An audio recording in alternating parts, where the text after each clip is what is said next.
ایک بزرگ کا واقعہ ہے کہ وہ کاروبار کے لیے، روزگار کے لیے ایک بار کسی جنگل سے گزر رہے تھے اور کام کے لیے گھر سے نکلے تھے۔ عبادت گزار بھی تھے مگر ظاہر روزی بھی کمانی تھی۔ مگر اچانک انہوں نے ایک منظر دیکھا کہ ایک لومڑی ہے، بڑی فربا ہے، تر و تازہ ہے، اور اس کے ہاتھ پیر بھی نہیں ہیں اور وہ اندھی بھی ہے۔ اب حیران ہو گئے کہ اس کے پاس تو نہ ہاتھ پیر ہیں، نہ آنکھیں ہیں، نہ دیکھ سکتی ہے، نہ چل پھر سکتی ہے، تو یہ کھاتی کیسے؟ اس کے کھانے کا انتظام کیسے ہوتا ہوگا؟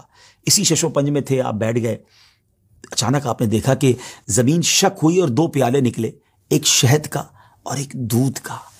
مگر آپ پھر سوچنے لگے کہ یہ پیالے تک پہنچے گی کیسے؟ اب کیا ہوا کہ تھوڑی دیر بعد انہوں نے دیکھا کہ قریب پہاڑ سے ایک سفید چہرے والے نورانی بزرگ وہ اوپر سے تشریف لائے اور اپنے ہاتھوں سے لومڑی کو یہ دونوں پیالے پلائے۔ پھر پیالے زمین کے اندر چلے گئے اور وہ بزرگ واپس جانے لگے۔ تو یہ جو عبادت گزار شخص تھے، بزرگ تھے، یہ دوڑے اور جا کر ان کا دامن تھام لیا کہ حضور آپ تعارف تو کرمائیں، آپ کون ہیں اور آپ کیوں یہ آئے تھے اس لومڑی کو یہ کھانا کھلانے؟ تو انہوں نے کہا کہ میں اللہ کے فرشتوں میں سے ایک فرشتہ ہوں اور میری ایک ڈیوٹی ہے کہ میں صبح و شام یہاں پر آؤں اور اس لومڑی کو اپنے ہاتھوں سے جو غذا